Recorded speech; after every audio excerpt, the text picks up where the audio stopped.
గర్భిణులలో మొటిమలు సాధారణంగా కనిపిస్తూ ఉంటాయి. చర్మంతో పాటు జుట్టు, గోళ్లు కూడా ప్రభావితం అవుతాయి. వీటి విషయంలో తగిన చికిత్స అందుకోవడం ఒక వంతు అయితే, నివారణ మార్గాలు అనుసరించడం మరో వంతు. ప్రసవానంతరం స్పష్టంగా కనబడే స్ట్రెచ్ మార్క్స్ మరో ప్రధాన సమస్య. ప్రసవానంతరం మళ్ళీ అందమైన ఆకృతి కోరుకునే వాళ్ళకి ఇది చాలా పెద్ద సమస్యలా కనిపిస్తుంది. వీటి గురించి వివరంగా తెలుసుకుందాం.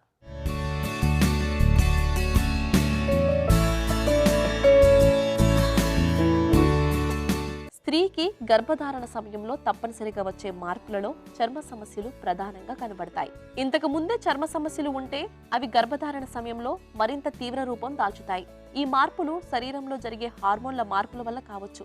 గర్భధారణ సమయంలో వచ్చే చర్మ సమస్యలు బిడ్డ పుట్టాక వాటంతట అవే తగ్గిపోతాయి. అయితే ఈ చర్మపు మార్పులు పుట్టే బిడ్డకు ప్రమాదం కావు. గర్భధారణ సమయంలో సరైన సమతుల ఆహారం తీసుకుంటే శరీరం మంచి స్థితిలో ఉంచుకోవడానికి సహాయపడుతుంది. గర్భధారణ సమయంలో చర్మంపై మచ్చలు పడటం సహజం. ఈ స్ట్రెచ్ మార్క్స్ కి పూర్తి చికిత్స లేనప్పటికీ వ్యాయామం ద్వారా, విటమిన్ ఏ కలిగి ఉన్న లోషన్లను పూయడం ద్వారా తగ్గించవచ్చు. అదే విధంగా గర్భధారణ సమయంలో కాలిపై వేరికోస్ లైన్స్ ఊదా, నీలిరంగులో కనిపిస్తాయి. ఇది అదనపు రక్త ప్రసరణ వల్ల జరుగుతుంది. విటమిన్ సి ఎక్కువగా ఉన్న ఆహారాన్ని తీసుకోవడం ద్వారా, అదనపు బరువు పెరగకుండా చూసుకోవడం ద్వారా దీన్ని నివారించవచ్చు. గర్భధారణ సమయంలో హార్మోన్లు అదనంగా ఉత్పత్తి అవడం వల్ల మొటిమలు రావచ్చు. గర్భధారణ సమయంలో చర్మం సాగడం వల్ల ఈ సమయంలో దురద వస్తుంది. ఉదర భాగంలో చర్మాన్ని తేమగా ఉంచడం ద్వారా ఈ సమస్యను తగ్గించుకోవచ్చు. యాంటీ ఇచ్ క్రీమ్లు, లోషన్ల సహాయంతో కూడా త్వరిత ఉపశమనాన్ని పొందవచ్చు. చర్మం నల్లబడడం అనేది కూడా గర్భధారణ సమయంలో సహజం. నలుపు మచ్చలు సాధారణంగా నుదురు, బుగ్గలపై కనిపిస్తాయి. అయితే తేలికపాటి మంచి సన్ స్క్రీన్ లోషన్ ద్వారా నివారించవచ్చు. గర్భిణీలో చాలా వరకు వచ్చే స్కిన్ చేంజెస్ అండి, just it is because of the hormone changes వల్లనే చాలా స్కిన్ చేంజెస్ వస్తాయి. స్టార్టింగ్ పిగ్మెంటేషన్స్ అవనివ్వండి, స్ట్రెచ్ మార్క్స్ అవనివ్వండి, కొంతమందికి హెయిర్ గ్రోత్ అవనివ్వండి, లేదంటే స్కిన్ ట్యాగ్స్ ఎక్కువగా పెరగడం అవ్వడం, లేదంటే బ్రెస్ట్ మీద నిప్పుల్ ఏరియా ఇంకా డార్క్నెస్ అవ్వడము, mid line of the chest కానీ పొట్ట మీద ఇంకా ఒక బ్లాక్ లైన్ లాగా రావడం, ఇలాంటి డిఫరెంట్ స్కిన్ చేంజెస్ అనేది వస్తుంటాయి. యాక్చువల్లీ ఇవన్నీ రావడానికి రీజన్స్ ఏంటి అంటే, ఫస్ట్ థింగ్ హార్మోన్ చేంజెస్ అండి. హార్మోన్ చేంజెస్లో బేబీ గ్రోత్ కోసం సంబంధించినట్టు ఎలా హార్మోన్స్ ఇంక్రీజ్ అవుతాయి, దానివల్ల మదర్ కూడా వెయిట్ గెయిన్ అనేది ఇంక్రీజ్ అవుతూ వస్తుంది. ఆ వెయిట్ గెయిన్ అనేది ఇంక్రీజ్ అవ్వడం వల్ల they start giving changes on the skin అండి. ఫస్ట్గా వాళ్ళకి మెడ చుట్టూ నల్లగా రావడం అబ్జర్వ్ చేస్తుంటారు, కానీ అకాంథోసిస్ నైగ్రికన్స్ అంటారండి. దాని తర్వాత నిప్పుల్ ఏరియా బ్రెస్ట్ ఎన్లార్జ్మెంట్ వాళ్ళు అబ్జర్వ్ చేస్తుంటారు. దాంతోపాటు నిప్పులు ఇంకా డార్క్గా బ్లాక్గా మారడం అనేది కామన్గా ఉంటుంది. బ్రెస్ట్ ఎన్లార్జ్మెంట్ అనేది కొంతమందికి చాలా ఎక్కువగా ఉన్నప్పుడు బ్రెస్ట్ మీద కూడా స్ట్రెచ్ మార్క్స్ అనేది వాళ్ళు ఎక్స్పీరియన్స్ చేయొచ్చు. అది కాకుండా next mid line of the బాడీలో పిగ్మెంటేషన్ లాగా రావడం, ఆ ఏరియాలో కొంతమందికి హెయిర్ కూడా పెరగడం అనేది అబ్జర్వ్ చేస్తూ ఉంటారు. అవి కాకుండా ఇంకా ప్రైవేట్ పార్ట్స్లో కూడా ఇంకా స్కిన్ అనేది డార్క్ అవ్వడము, థైస్ రబ్ అవ్వడం వల్ల కూడా ఎక్కువగా జరుగుతూ ఉంటుంది. ఇంకా next most common thing stretch marks. అది ఆల్మోస్ట్ 95% ఆఫ్ ద ఫీమేల్స్కి స్ట్రెచ్ మార్క్స్ అనేది వచ్చే ఛాన్సెస్ చాలా వరకు ఉంటుంది. అండ్ ఇంకొకటి ఏంటంటే most common problem pigmentation face మీద.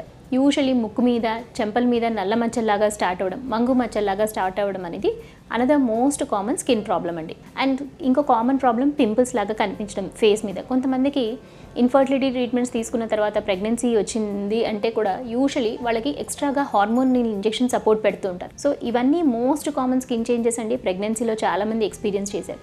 అవి కాకుండా సపోజ్ పులిపిర్ల లాంటివి ఏదో స్కిన్ ట్యాగ్స్ ఉన్నాయి. ఈ ప్రెగ్నెన్సీ టైంలో ఈ స్కిన్ ట్యాగ్స్ అనేవి ఫాస్ట్గా పెరగడము, కొత్తవి రావడము అలాంటివి జరిగే ఛాన్సెస్ ఉంటుంది. సో దీనికోసం మనం ఏంటంటే ఈ పులిపిర్ల కోసము ఎక్స్ట్రా క్రీమ్స్ అలాంటివి ఏం వాడక్కర్లేదండి. So usually they can get corrected after the delivery అండి. 3వ నెల నుంచి పొట్ట పెద్దదవుతూ ఉంటుంది కాబట్టి చర్మం అడుగున ఉన్న ఎలాస్టిక్ లేయర్లలో చిన్న చిన్న చిరుగులు ఏర్పడతాయి. అవే స్ట్రెచ్ మార్క్స్ గా చర్మంపై కనిపిస్తాయి. క్రీమ్స్ వాడటం వల్ల, సాగిన చర్మం వల్ల మొదలయ్యే దురద తగ్గుతుందేమో గానీ గుర్తులు పడకుండా ఆగిపోవు. గర్భిణి బరువు ఎక్కువ పెరిగిన స్ట్రెచ్ మార్క్స్ ఏర్పడతాయి. నడుము, పొట్ట భాగం మీద ఎక్కువగా కనిపించే ఈ స్ట్రెచ్ మార్క్స్ అందంగా కనిపించకుండా చేస్తాయి. పొట్ట, తొడలు, చంకలు, పిరుదులు ఇలా అన్ని ప్రాంతాల్లో ఈ మార్క్స్ కనిపిస్తూ ఉంటాయి. ఈ స్ట్రెచ్ మార్క్స్ వల్ల అందమైన దుస్తులు వేసుకోవడానికి కాస్త వెనుకడాల్సి వస్తుంది. ఇది తల్లిదండ్రుల నుంచి పిల్లలకు జన్యుపరంగా కూడా వచ్చే అవకాశం ఉంటుంది. సాధారణంగా అధిక బరువు ఉన్నవారు రెగ్యులర్గా వ్యాయామం చేస్తూ నెమ్మదిగా బరువు తగ్గాలి. ఇలాంటివి వేగంగా క్రాష్ డైట్లు చేసి బరువు తగ్గితే స్ట్రెచ్ మార్క్స్ వచ్చే అవకాశం ఎక్కువగా ఉంటుంది. దీంతో పాటు వ్యాయామం చేయడం వల్ల అప్పుడప్పుడు స్ట్రెచ్ మార్క్స్ వచ్చే అవకాశం ఉంటుంది. చాలా వరకు స్ట్రెచ్ మార్క్స్ ఎక్కువ కాలం పాటు ఉండవు. వాటికి మంచి రక్త ప్రసరణ జరిగి కొల్లాజెన్ బంధాలు దృఢం కాగానే చాలా వరకు తగ్గిపోతాయి. అధిక బరువు ఉండి ప్రెగ్నెన్సీ ఉంది అంటే డెఫినెట్లీ వాళ్ళకి స్కిన్ ప్రాబ్లమ్స్ ఉండే ఛాన్సెస్ ఉంటుంది. యూజువల్లీ ఏంటంటే వీళ్ళకి మోస్ట్ కామన్గా ఫంగల్ ఇన్ఫెక్షన్స్ అంటే స్కిన్ అనేది రబ్ అవ్వడము, చెమటలు ఎక్కువగా పట్టడము అలాంటివి ఉన్నప్పుడు ఫంగల్ ఇన్ఫెక్షన్స్ క్యాచ్ అయ్యే ఛాన్సెస్ ఎక్కువ ఉంటుంది. వీళ్ళలో పర్టికులర్లీ స్ట్రెచ్ మార్క్స్ ఎక్కువగా వచ్చే ఛాన్సెస్ ఇంకా ఎక్కువగా ఉంటుంది నార్మల్ పీపుల్ కంటే కంపారిజన్ చేస్తే. అండ్ అది కాకుండా అకాంథోసిస్ నైగ్రిగన్స్ అంటే ఇందాక మనం అనుకున్నట్టు మెడ చుట్టూ నల్లగా అవడం అండ్ ఈ అకాంథోసిస్ నైగ్రిగన్స్ అనేది సివియారిటీ ఎక్కువైనప్పుడు వాళ్ళకి ఆ నెక్ చుట్టూ నలుపు అనేదే కాకుండా స్కిన్ అనేది మందంగా అయినట్టు అనిపించడము, అక్కడ ఏదో మురికి పేరుకుపోయినట్టు అనిపించడము, ఆ నలుపు అనేది జస్ట్ నెక్ దగ్గర కాకుండా అండర్ ఆర్మ్స్లో కానీ ఈవెన్ నక్కల్స్ కానీ ఎల్బోస్ కానీ ఆ ఏరియాస్లో కూడా స్కిన్ థికెన్ అవ్వడము, ఫోర్ హెడ్ ఏరియాలో కూడా అలాంటి స్కిన్ థికెనింగ్ అవ్వడం అనేది ఎక్స్పీరియన్స్ చేస్తుంటారు. అండ్ సపోజ్ యూజువలీ ఈ ప్రెగ్నెన్సీలో వాళ్ళు ఆల్రెడీ వెయిట్ గెయిన్ ఎక్కువ ఉన్నారు అన్నప్పుడు particularly they will have a tendency అంటే ఏమైనా డయాబెటిక్ ఉందా లేదా అనేది వాళ్ళు చెక్ చేసుకోవడం ఇంపార్టెంట్ అండి. డయాబెటిక్ ఉంటే కనుక they will have to take more care, దానికి సంబంధించి ట్రీట్మెంట్ తీసుకోవాలి. లేదు అంటే that can have problems with for the baby health అనమాట. ఖచ్చితంగా జాగ్రత్తగా ఉండాలి అనేది.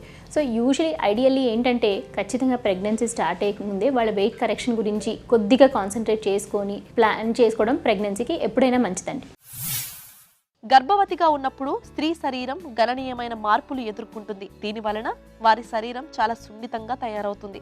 హార్మోన్ల అసమతుల్యత తప్పించడం సాధ్యం కాదు, కానీ ఖచ్చితంగా ఎండలో బయటకు వెళ్లడం నివారించవచ్చు.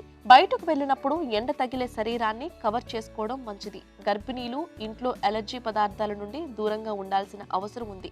అవి వారికి పుట్టబోయే పిల్లల ఆరోగ్యానికి హాని కలిగించవచ్చు. ఆ ఉత్పత్తుల్లో పదార్థాలు సురక్షితమని, అవి పిల్లలకి హానికారకాలు కావని నిర్ధారించుకోవాలి. ఆల్ఫా హైడ్రాక్సీ ఆమ్లాలు గర్భవతులలో పిగ్మెంటేషన్ చికిత్సకు చాలా సురక్షితమైనవి. గ్లైకోలిక్ యాసిడ్ మరియు లాక్టిక్ ఆమ్లం ఉండడం చాలా ముఖ్యమైన విషయం. గ్లైకోలిక్ యాసిడ్ చెరుకు నుండి వస్తుంది మరియు లాక్టిక్ ఆమ్లం పాల నుండి వస్తుంది. కాబోయే తల్లులు చర్మాన్ని దద్దుర్లు, దురద లేదా ఇతర చర్మ వ్యాధుల సమస్యలు రాకుండా శ్రద్ధ తీసుకోవాలి. ఈ లక్షణాలు గమనించిన వెంటనే సరైన వైద్య సలహా కోసం చర్మ వ్యాధి నిపుణుని సంప్రదించాలి.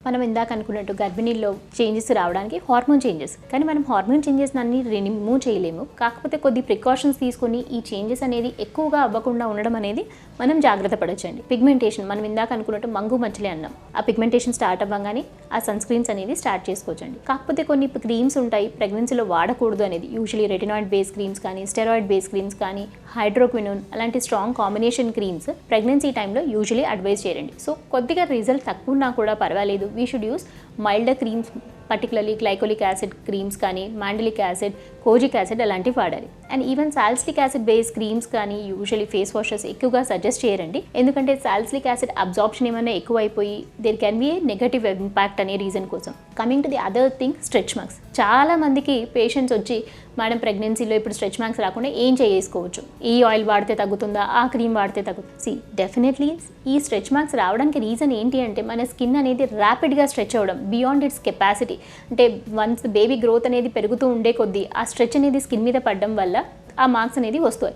సో మనం ఏంటంటే బయట నుంచి how much ever we can strengthen ఈ మాయిశ్చరైజర్ బేస్ క్రీమ్స్ని మనం పొట్ట మీద ఆ స్కిన్ ఏరియాలో మసాజ్ చేయడం వల్ల డెఫినెట్లీ అబ్డామినల్ వాల్ స్ట్రెంగ్త్ అనేది బెటర్ అయ్యి స్ట్రెచ్ మార్క్స్ అనేది బెటర్ అయ్యే ఛాన్సెస్ డెఫినెట్లీ ఉంటుందండి. కానీ ఖచ్చితంగా ఏ ఆయిల్ అయినా ఏ క్రీమ్ వాడి జీరో స్ట్రెచ్ మార్క్స్ అనేది రాకుండా ఉండడం అనేది క్రియేట్ చేయడం is not possible. So definitely aloe vera, shea butter, vitamin E అలాంటి బేస్డ్ క్రీమ్స్ అనేది డెఫినెట్లీ మసాజ్ చేసుకోవడం వల్ల స్కిన్ అనేది డెఫినెట్లీ స్ట్రెంగ్తన్ అయ్యి స్ట్రెచ్ మార్క్స్ చాలా తక్కువగా ఉండే ఛాన్సెస్ ఉంటుంది. And coming to the pigmentation problems, మనం మెలాస్మా ఆర్ క్లాస్మా అన్నాం కదండి. వన్స్ డెలివరీ బ్రెస్ట్ ఫీడింగ్ అయిపోయిన తర్వాత you can start even oral medications which are tranexamic acid, vitamin C based and ఇంకా combination of hydroquinone depending on the requirement and duration doctor మాత్రమే suggest చేస్తారండి.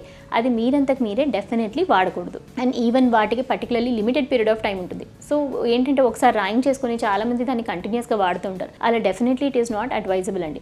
And ఈ creams ఒకటే వాడి మీ problem తగ్గలేదు, పిగ్మెంటేషన్ ప్రాబ్లమ్స్ అలా ఉన్నాయి అనుకుంటే we can definitely approach your problem later by using chemical peel treatments or using Q switch లేజర్తో మనం ఈ ప్రాబ్లమ్స్ని మనం హ్యాండిల్ చేయొచ్చండి.